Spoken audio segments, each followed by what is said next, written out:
If you've been following the SoCHiology podcast since I launched it in 2021, you will be aware of the reverse psychology sub-series, which is basically unpopular Chicago opinions from Chicago. You will also be aware of the SAT, the SoCHiology awareness test, where I quiz random Chicagoans about different questions in regards to Chicago history and culture.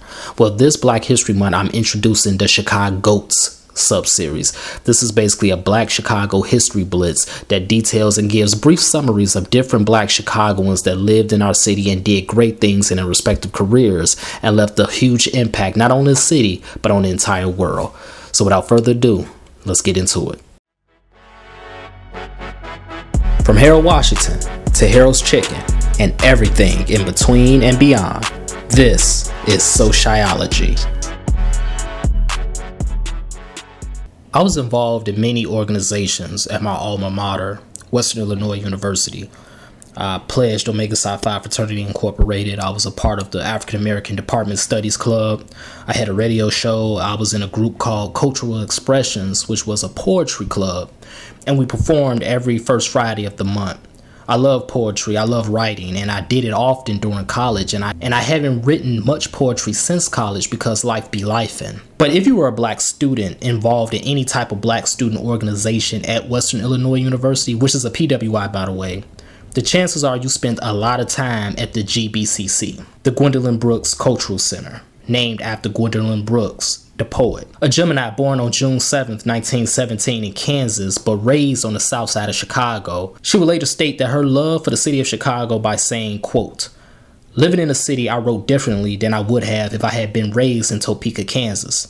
I am an organic Chicagoan. Living there has given me a multiplicity of characters to aspire for. I hope to live there the rest of my days. That's my headquarters." End quote. She would start her high school tenure at Hyde Park High School, which at the time was predominantly white. Side note, it's predominantly Black now. Then she would transfer to the all-Black high school Wendell Phillips in Bronzeville before ultimately transferring again and graduating from the integrated Inglewood High School, which is no longer in existence to this day. Her first published poem was when she was 13, and by the time of her high school graduation, she was a regular contributor to the Chicago Defender.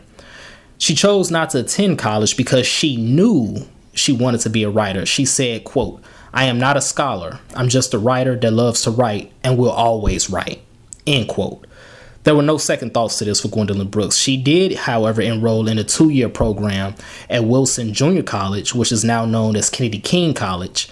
And during this period, she published many poems, from ballads to sonnets to free verse, you name it. And she received a lot of praise, too, from a lot of notable writers, Langston Hughes, Richard Wright, James Weldon Johnson, just to name a few. And she continued to build off of this momentum when she published her first book of poetry titled A Street in Bronzeville in 1945. And it received immediate critical acclaim from Black and white critics. However, it was her second poetry book, Annie Allen, published in 1949, that would earn her the Pulitzer Prize for poetry. And she made history as the first Black American to receive this award. A very interesting fact that I learned recently is that she taught creative writing to some of the Blackstone Rangers in the 1960s, which is one of the largest gangs in Chicago history and to this day. She taught at Columbia College Chicago, University of Chicago. She taught at Chicago State University, whose library is named after her, by the way. In 1968, she was appointed the Poet Laureate for the state of Illinois, which is a title she held until her death in 2000. And for those who don't know what that is, it's basically a poet that's appointed by the government to compose poems for special events and occasions. She was also appointed to an honorary 1-year term for that same position for the entire United States in 1985. She passed away peacefully at her home on December 3rd, 2000 at the age of 83. She now rests at the Lincoln Cemetery in Blue Island, Illinois. Her name is written in stone all over the state, though. I mean, I mentioned the library at Chicago State University that's named after her. I mentioned the Cultural Center at WIU that's named after her. There's a junior high school in Harvey, Illinois that bears her name. There's a Chicago Public High School on 111th Street in Roseland that bears her name. The Gwendolyn Brooks College Preparatory High School.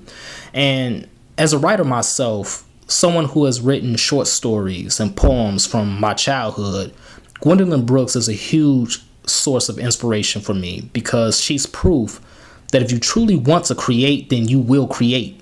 Despite the distractions and difficulties that life throws at us, We have stories to tell, and we have to tell them in spite of all of that.